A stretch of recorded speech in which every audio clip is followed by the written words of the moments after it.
आज हम मापन और मात्रक से संबंधित भौतिक राशियों के बारे में पढ़ेंगे। भौतिक राशियाँ क्या होती है? भौतिक राशियाँ, भौतिक शब्द का अर्थ क्या होता है? भौतिक का मतलब जैसा हमें दिखता है, जिस चीज़ को हम देख सकते हैं, महसूस कर सकते हैं, नाप सकते हैं, तोल सकते हैं, ऐसी राशियाँ भौतिक राशियाँ कहलाती है। जैसे दूरी है, दूरी को हम नाप सकते हैं, दूरी एक भौतिक राशि हो गई। इसी प्रकार से चाल को हम माप सकते हैं, चाल भी भौतिक राशि हो गई। ताप को हम नाप सकते हैं, महसूस कर सकते हैं, ये सब भौतिक राशियाँ कहलाती है। भौतिक राशियों को 3 भागों में वर्गीकृत किया जाता है। पहला भाग है मूल भौतिक राशियाँ। ऐसी भौतिक राशियाँ जो अन्य किसी भौतिक राशि पर निर्भर नहीं करती है, मूल भौतिक राशियाँ कहलाती है।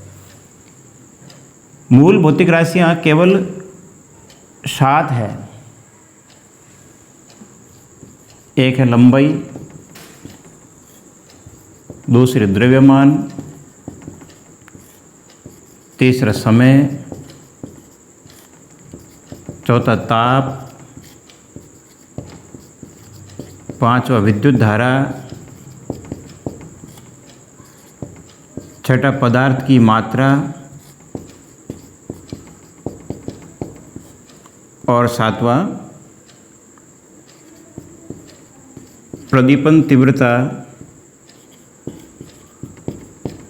या इसे हम ज्योति तीव्रता भी कह सकते हैं। ये कुल 7 भौतिक राशियाँ मूल भौतिक राशियाँ कहलाती है, क्योंकि ये भौतिक राशियाँ किसी अन्य भौतिक राशि पर निर्भर नहीं करती है। यहाँ लंबाई का मतलब लंबाई, चौड़ाई, मोटाई, ऊंचाई, उन सब को हम लंबाई के अंतर्गत ही काउंट करते हैं। 7 प्रकार की राशियाँ अन्य किसी राशि के रूप में निर्भर नहीं करती है, इन्हें मूल भौतिक राशियाँ कहेंगे।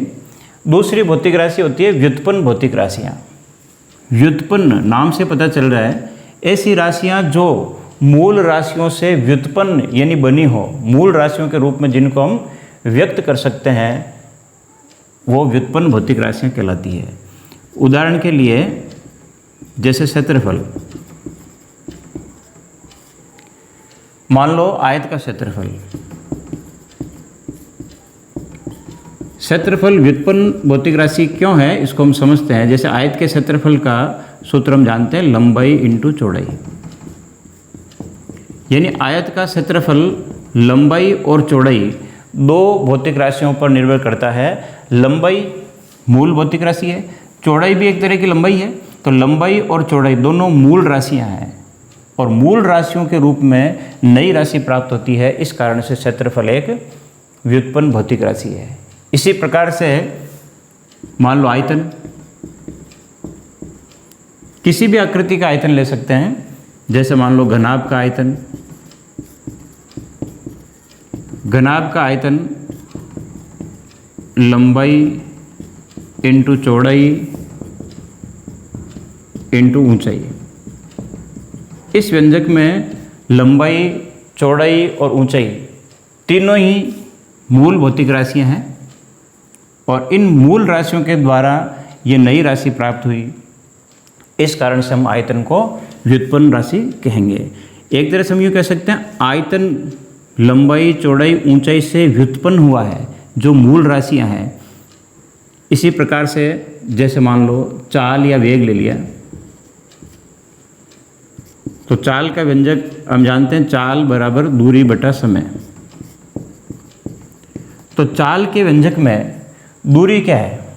दूरी एक लंबाई है, और समय भी मूल राशि है, और दूरी या लंबाई ये भी मूल राशि है। तो 2 मूल राशियों के अनुपात पर चाल निर्भर कर रही है। इस कारण से चाल भी व्युत्पन्न भौतिक राशि हो गई। इसी प्रकार से और भी बहुत सारी राशियां, जैसे मान लो घनत्व है। किसी भी पदार्थ का घनत्व ज्ञात करने का व्यंजक होता है घनत्व बराबर द्रव्यमान बटा आयतन। इस व्यंजक में द्रव्यमान मूल राशि है और आयतन आयतन खुद लंबाई पर, चौड़ाई पर, ऊंचाई पर निर्भर कर रहा है, ये भी मूल राशियां हैं। इस प्रकार से घनत्व मूल राशियों के अनुपात पर निर्भर कर रहा है। इस कारण से हम घनत्व को भी व्युत्पन्न भौतिक राशि कहेंगे। इस प्रकार से जिस तरह से मूल राशियों की संख्या निश्चित है 7, लेकिन व्युत्पन्न भौतिक राशियों की संख्या निश्चित नहीं है, ये कई प्रकार की होगी। अब तीसरी राशि आती है पूरक भौतिक राशियाँ। तीसरा प्रकार पूरक भौतिक राशियाँ, नाम से पता चल रहा है, देखो पूरक, न तो इसमें है और न इसमें है, यानी कुछ राशियाँ ऐसी है जो न तो मूल राशियाँ हैं और न ही मूल राशियों से व्युत्पन्न होगी, यानी न तो मूल राशियाँ हैं और न ही मूल राशियों के रूप में उनको व्यक्त कर सकते हैं। वो अलग ही प्रकार की राशियाँ पूरक भौतिक राशियाँ कहलाती है। पूरक भौतिक राशियाँ केवल 2 है, केवल 2 ही उदाहरण है पूरक भौतिक राशियों के। एक है कोण और दूसरा ठोस कोण या घन कोण। 2 राशियाँ पूरक भौतिक राशियाँ हैं, कोण एंगल और ठोस कोण या घन कोण, सॉलिड एंगल। इस प्रकार से भौतिक राशियों का वर्गीकरण हमने समझा। मूल राशियाँ निश्चित है 7, पूरक राशियाँ केवल 2 हैं और बाकी जितनी भी राशियाँ वो सब व्युत्पन्न राशियाँ कहलाती है। भौतिक राशियों का वर्गीकरण समझने के बाद हम सबसे पहले समझेंगे मात्रक। मात्रक जिसको हम यूनिट या इकाई भी कह सकते हैं। मात्रक क्या होता है? मात्रक को समझने के लिए सबसे पहले हम मात्रक की परिभाषा देखते हैं, फिर मात्रक का वर्गीकरण देखेंगे, फिर मात्रकों की पद्धतियों के बारे में देखेंगे।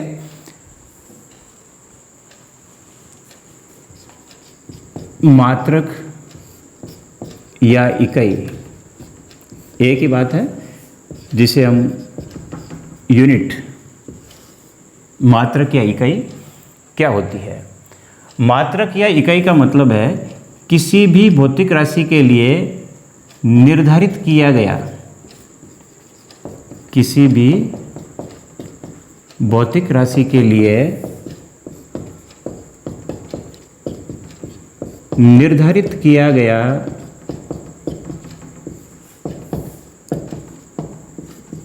वह मानक मान, वह मानक मान, स्टैंडर्ड वैल्यू, वह मानक मान जिससे तुलना करके उस भौतिक राशि का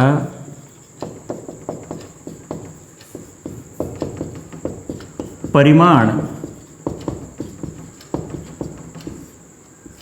इन मैग्नीट्यूड, मात्रा ज्ञात किया जा सके,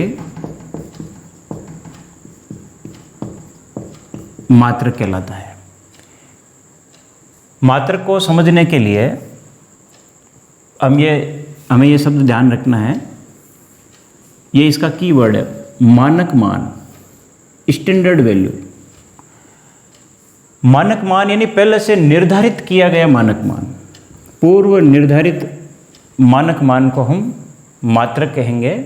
जैसे सिस्टम इंटरनेशनल ने, अंतर्राष्ट्रीय संस्था है सिस्टम इंटरनेशनल, जिसने 1 मीटर की लंबाई फिक्स निर्धारित कर दी कि हम इस लंबाई को 1 मीटर कहेंगे। तो अब किसी वस्तु की लंबाई उस 1 मीटर से 1.5 गुनी है तो 1.5 मीटर हो जाएगी, 3 गुनी है तो 3 मीटर हो जाएगी। लेकिन लंबाई कितनी है ये ज्ञात करने के लिए हमने तुलना किससे की? मीटर से तुलना की, तो मीटर इसका मानक मान हुआ और वो पहले से निर्धारित किया हुआ मान है। किसने निर्धारित किया? सिस्टम इंटरनेशनल ने निर्धारित किया। और सबसे महत्वपूर्ण बात, सिस्टम इंटरनेशनल की जरूरत क्या पड़ी? किसी भौतिक राशि को जैसे लंबाई को नापने के लिए हमें मीटर की आवश्यकता क्यों पड़ी? तो प्राचीन काल में हम मापन के लिए अलग अलग पद्धतियाँ काम में लेते थे।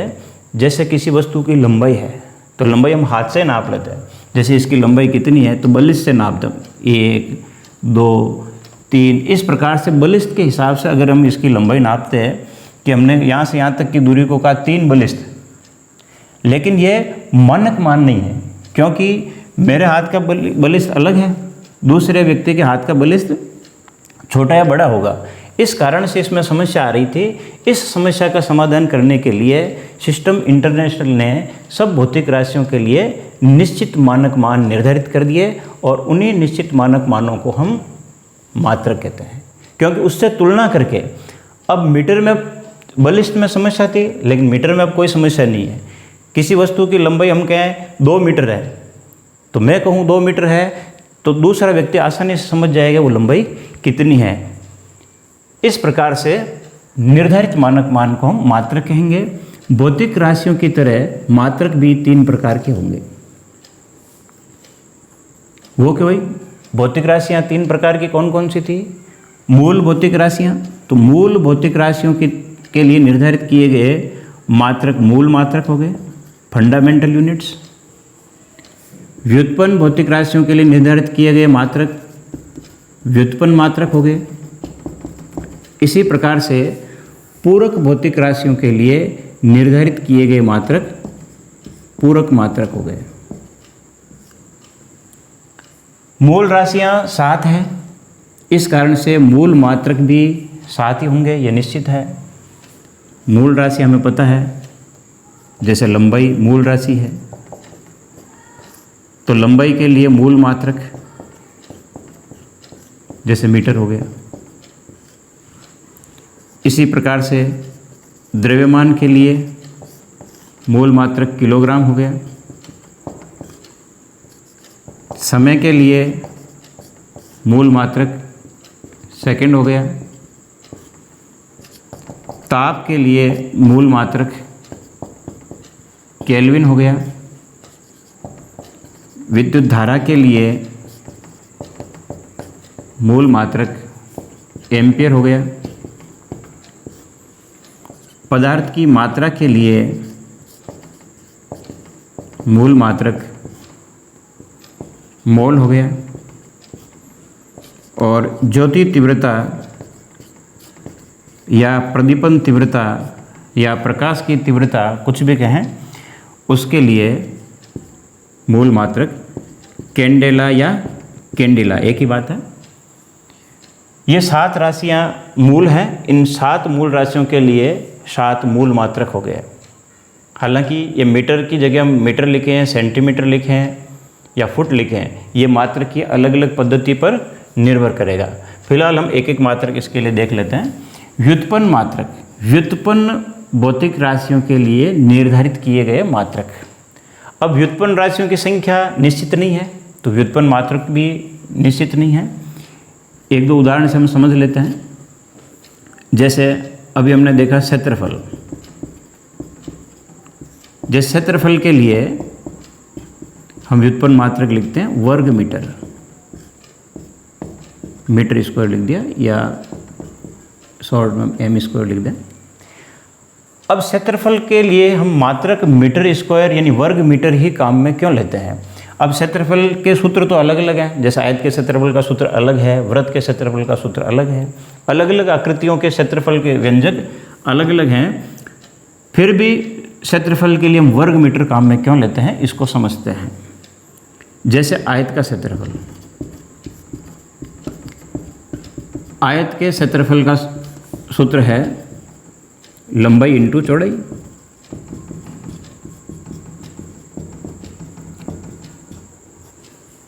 लंबाई को किस में नापते हैं? इन लंबाई का मात्रक क्या है? मीटर। इंटू चौड़ाई किस में नापते हैं? चौड़ाई भी मीटर। तो मीटर इंटू मीटर क्या हो गया?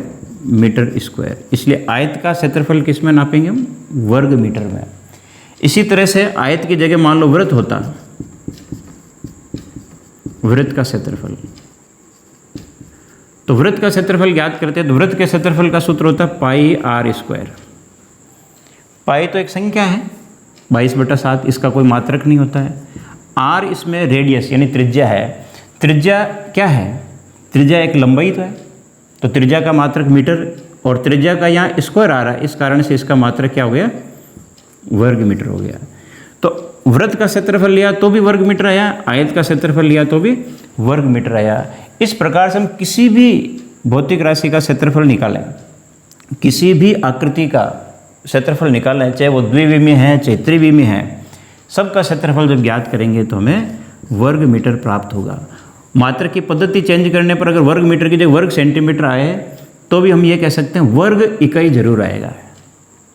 इस प्रकार से हम क्षेत्रफल के लिए व्युत्पन्न मात्रक प्राप्त कर सकते हैं। इसलिए जब भी हम व्युत्पन्न मात्रक प्राप्त करें तो ये जरूरी नहीं हम क्षेत्रफल के आयत का सूत्र लिखें या वृत्त के क्षेत्रफल का लिखें, चाहे गोले के क्षेत्रफल का लिखें, चाहे शंकु के क्षेत्रफल का लिखें, किसी भी आकृति के क्षेत्रफल का व्यंजक लिख करके हम प्राप्त कर सकते हैं।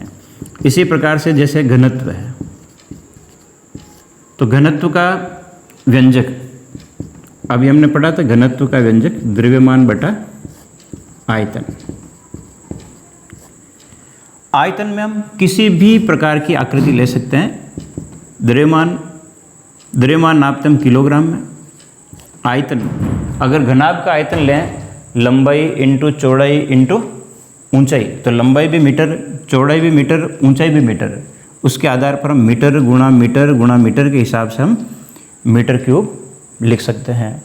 इस प्रकार से हम घनत्व के लिए व्युत्पन्न मात्रक प्राप्त कर सकते हैं। इसी प्रकार से सभी व्युत्पन्न भौतिक राशियों के लिए हम व्युत्पन्न मात्रक प्राप्त कर सकते हैं। तीसरी भौतिक राशि, तीसरे प्रकार की जो भौतिक राशियाँ थी वो पूरक भौतिक राशियाँ। पूरक भौतिक राशियाँ केवल दो ही थी और उन दो पूरक भौतिक राशियों के लिए केवल दो ही पूरक मात्रक हैं। एक कोण, इसकी जगह हम यूँ भी कह सकते हैं समतलीय कोण, एक तल में बनने वाला कोण, क्योंकि घन कोण या ठोस कोण जो है वो त्रिविमीय कोण है, त्रिविमीय में बनने वाला कोण है, तो केवल कोण कहें तो समतलीय कोण ही माना जाएगा। इस कोण के लिए जो पूरक मात्रक है वो है रेडियन। संक्षेप में इसको RAD लिख देंगे।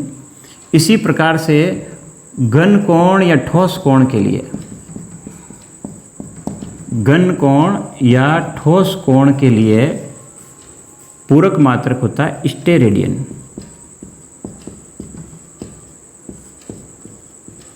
स्टेरेडियन घन कोण त्रिविमीय आकृति है, जबकि कोण या समतलीय कोण द्विविमीय आकृति है। इस प्रकार से हम तीनों प्रकार की भौतिक राशियों के लिए तीन प्रकार के मात्रक निर्धारित कर सकते हैं। अब हम मात्रकों की पद्धतियों के बारे में पढ़ेंगे, क्योंकि मात्रक में जैसे लंबाई का मात्रक कभी मीटर लिखा होता है, कभी सेंटीमीटर लिखा होता है, कभी फुट लिखा होता है, कभी किलोमीटर लिखा होता है। तो ये अलग अलग मात्रक किस प्रकार से काम में लिए जाते हैं, तो मात्रक अलग अलग पद्धतियों पर निर्भर करते हैं। तो अब हम पढ़ते हैं मात्रकों की पद्धतियाँ।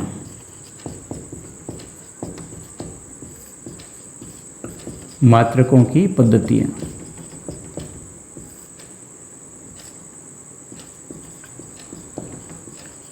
System of unit.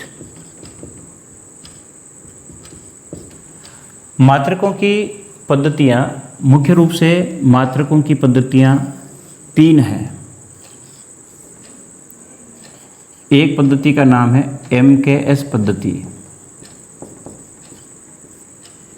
वैसे MKS नाम संक्षेप में लिखा गया है।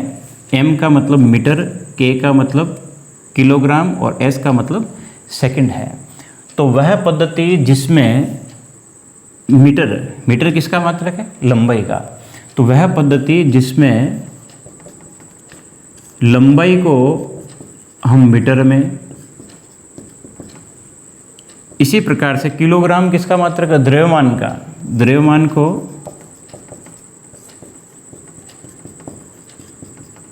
किलोग्राम में, और सेकंड किसका मात्रक है, समय का, समय को सेकंड में मापा जाता है। वो पद्धति कहलाती है MKS पद्धति, मीटर किलोग्राम सेकंड पद्धति। दूसरी पद्धति है CGS पद्धति। नाम से पता चल रहा है, C का मतलब सेंटीमीटर, G का मतलब ग्राम और S का मतलब सेकंड। तो वह पद्धति जिसमें लंबाई को मीटर के स्थान पर क्या जाएगा, लंबाई को सेंटीमीटर में, द्रव्यमान को किलोग्राम के स्थान पर ग्राम में, और समय को सेकंड में मापा जाता है। वो पद्धति सीजीएस पद्धति कहलाती है। तीसरी पद्धति है एफपीएस पद्धति।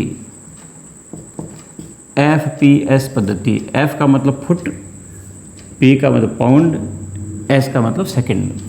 वह पद्धति जिसमें लंबाई को फुट में, द्रव्यमान को पाउंड में और समय को सेकंड में नापा जाता है, वो पद्धति कहलाती है एफपीएस पद्धति।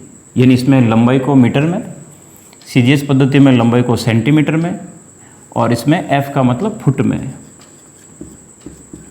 लंबाई को फुट में, द्रव्यमान को एम केस में द्रव्यमान को किलोग्राम में, के का मतलब किलोग्राम में, सीजीएस में जी का मतलब ग्राम में, एफपीएस में पी का मतलब द्रव्यमान को पाउंड में नापा जाता है। इसी प्रकार से समय को इस पद्धति में भी सेकंड में ही नापा जाता है। फुट, पाउंड, सेकंड के आधार पर इसका नाम एफपीएस पद्धति दिया गया। एक नाम और आता है एसआई पद्धति।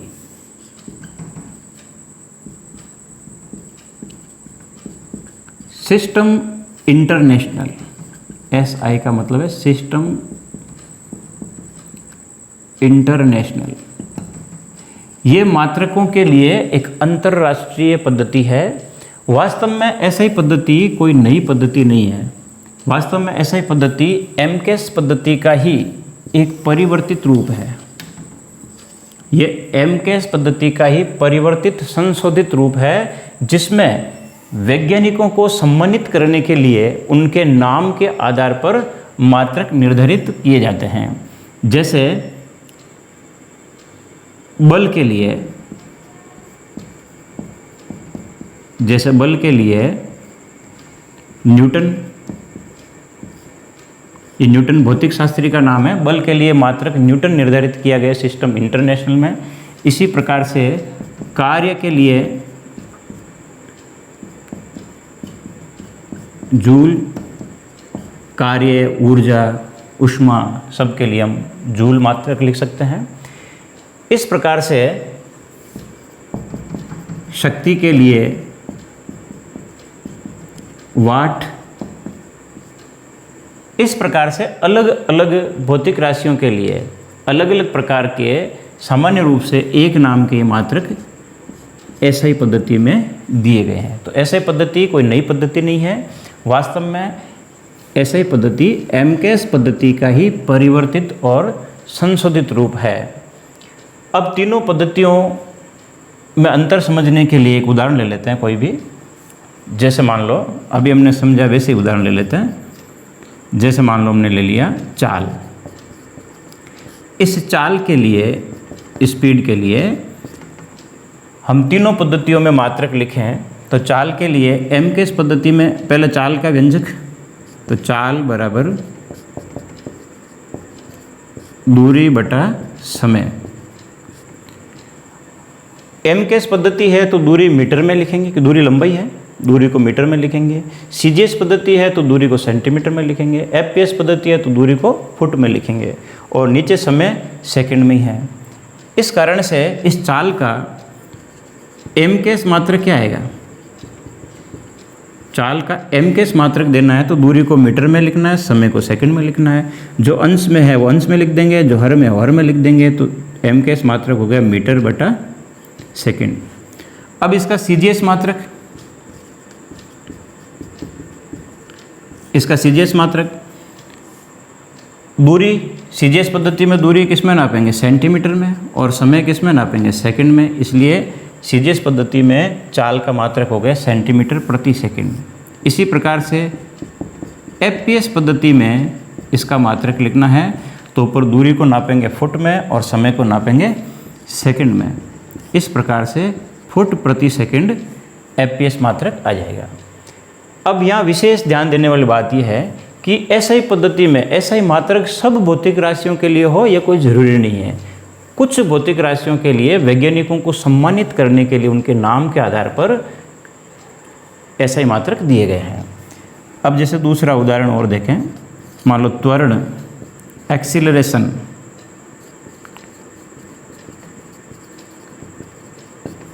एक्सीलरेशन त्वरण का सूत्र, त्वरण यानी वेग में परिवर्तन की दर, दर नाम आते ही समय का भाग देना, तो वेग बटा समय या चाल बटा समय, ऊपर वेग में परिवर्तन, नीचे परिवर्तन में लगा समय आ जाएगा। तो वेग या चाल उसका मात्रक है मीटर प्रति सेकंड। एम के इस पद्धति की बात करें भी, वेग में और समय का भाग लगेगा तो नीचे 1 सेकंड और आ जाएगा, इसलिए त्वरण का एम के इस मात्रक हुआ मीटर बटा सेकंड स्क्वायर। इसी प्रकार से त्वरण का CGS मात्रक हो जाएगा सेंटीमीटर बटा सेकंड स्क्वायर, FPS मात्रक हो जाएगा फुट बटा सेकंड स्क्वायर। एक उदाहरण और देख लेते हैं, जैसे बल, फोर्स। बल का व्यंजक, बल का सूत्र क्या है? तो बल का सूत्र है बल बराबर द्रव्यमान गुणा त्वरण, यानी F बराबर m इंटू ए। m द्रव्यमान है, द्रव्यमान का m के इस मात्रक होगा किलोग्राम। ए त्वरण है, त्वरण का m के इस मात्रक अभी हमने निकाला ही है, त्वरण का m के इस मात्रक हो गया मीटर बटा सेकंड स्क्वायर। तो बल का m के इस मात्रक हो गया किलोग्राम इंटू मीटर बटा सेकंड स्क्वायर। इसी प्रकार से CGS पद्धति में किलोग्राम की जगह ग्राम आ जाएगा, मीटर की जगह सेंटीमीटर आ जाएगा और सेकंड की जगह सेकंड है ये।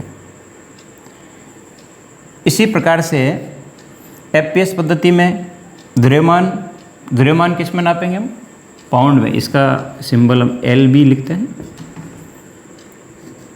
द्रव्यमान आ गया पाउंड में, दूरी आ गई फुट में और समय सेकंड में है ये तीनों पद्धतियों में मात्रक लिख दिया। अब रही बात चौथी SI पद्धति की, तो SI पद्धति कोई नई पद्धति नहीं है, ये MKS पद्धति का ही परिवर्तित रूप है। तो न्यूटन को सम्मानित करने के लिए इस किलोग्राम इंटू मीटर बटा सेकंड स्क्वायर के लिए एक नाम का मात्रक काम ले लिया गया, न्यूटन। यानी एक न्यूटन कहें चाहे 1 किलोग्राम इंटू मीटर बटा सेकंड स्क्वायर का एक ही बात है। इसी प्रकार से CGS पद्धति का ये जो बल का मात्रक है, इस CGS पद्धति के बल के मात्रक की जगह SI पद्धति में नाम दिया गया डाइन। इस प्रकार से न्यूटन और डाइन ये SI पद्धति के मात्रक है। तो SI पद्धति कोई नई पद्धति नहीं है और हर भौतिक राशि के लिए, ये विशेष ध्यान देना, हर भौतिक राशि के लिए SI पद्धति में कोई मात्रक हो कोई ज़रूरी नहीं है। लेकिन फिर भी आपको जैसे कहते हैं लंबाई के लिए SI मात्रक लिखो, तो आप सोचोगे लंबाई के लिए तो कोई SI मात्रक है ही नहीं, तो लंबाई के लिए SI मात्रक का मतलब MKS मात्रक ही काम में लेना है। MKS पद्धति का ही ये संशोधित रूप है, कोई नई चीज़ नहीं है। ये चीज़ आपको विशेष रूप से ध्यान रखनी है। शायद आपको तीनों प्रकार की मात्रक पद्धतियाँ अच्छी तरह समझ में आ गई होगी। अब इसके आधार पर आप किसी भी भौतिक राशि के लिए किसी भी पद्धति में आसानी से मात्रक लिख सकते हैं। आपको उसका व्यंजक अच्छी तरह से ध्यान है तो किसी भी प्रकार के मात्रक को लिखने में समस्या नहीं होगी। एक उदाहरण और देख लेते हैं, जैसे ऊर्जा है, ऊर्जा है या कार्य है या ऊष्मा है, एनर्जी हो चाहे वर्क हो चाहे हीट हो, इन सब के मात्रक एक समान है। कार्य का पहले सूत्र आना चाहिए, इन तीनों में से किसी का भी सूत्र आपको ध्यान है तो आप लिख सकते हो। कार्य वर्क, कार्य बराबर बल इंटू विस्थापन, फोर्स इंटू डिस्प्लेसमेंट, तो फॉर्मूला हो गया अपने W बराबर F इंटू डी। कार्य बराबर बल इंटू विस्थापन। पहले इसका MKS मात्रक देखें, तो कार्य का MKS मात्रक लिखने के लिए पहले इस सूत्र को, बल का आपको डायरेक्ट MKS मात्रक ध्यान है तो ठीक है, और ध्यान नहीं है तो आप बल के लिए बल का खुद का व्यंजक लिख लो। जैसे बल का द्रव्यमान गुणा त्वरण और आगे ये विस्थापन ही है। अब इसका MKS मात्रक देंगे तो द्रव्यमान का MKS मात्रक क्या है? किलोग्राम। त्वरण का MKS मात्रक क्या है? मीटर बटा सेकंड स्क्वायर। और विस्थापन दूरी की तरह लंबाई है, तो विस्थापन का MKS मात्रक होगा मीटर। अब इन सबका गुणा भाग कर लें तो ये मान प्राप्त होगा kilogram. Meter into meter, meter square हो गया, और बटा में सेकंड स्क्वायर। इस प्रकार से हमने कार्य, ऊष्मा या ऊर्जा का MKS मात्रक प्राप्त किया। इसी प्रकार से CGS मात्रक अगर इसका प्राप्त करना हो कार्य का, तो CGS मात्रक में क्या होगा? किलोग्राम की जगह ग्राम, मीटर की जगह सेंटीमीटर, और सेकंड की जगह सेकंड आ जाएगा। इसका FPS मात्रक लिखना हो तो FPS में द्रव्यमान पाउंड में आ जाएगा, लंबाई फुट में आ जाएगी, और समय इसका सेकंड में है ही है। ये तीनों पद्धतियाँ हो गई।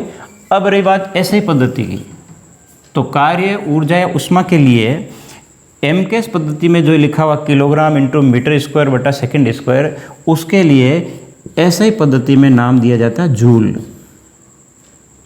CGS पद्धति में जो लिखा हुआ है ग्राम इंटू सेंटीमीटर स्क्वायर बटा सेकंड स्क्वायर, इसके स्थान पर एक नाम का मात्रक दिया जाता है अर्ग। ये जूल और अर्ग में आपस में संबंध होता है। एक जूल में 10⁻7 अर्ग होते हैं। इसी प्रकार से बल के लिए हमने पढ़ा ऐसे मात्रक न्यूटन और डाइन, तो इसमें भी आपको ध्यान रखना, एक न्यूटन में 10⁵ डाइन होते हैं। इस प्रकार से अगर आपको ये बेसिक जानकारी अच्छी तरह से समझ में आ गई, तो आप किसी भी भौतिक राशि के लिए जब उसका सूत्र आपको पता है, तो आप उसके लिए आसानी से किसी भी पद्धति में मात्रक लिख सकते हैं। और जब ये मात्रक लिखना आपको अच्छी तरह से आ जाएगा, तो उसके बाद आप आसानी से किसी भी भौतिक राशि के लिए विमीय सूत्र प्राप्त कर सकते हैं।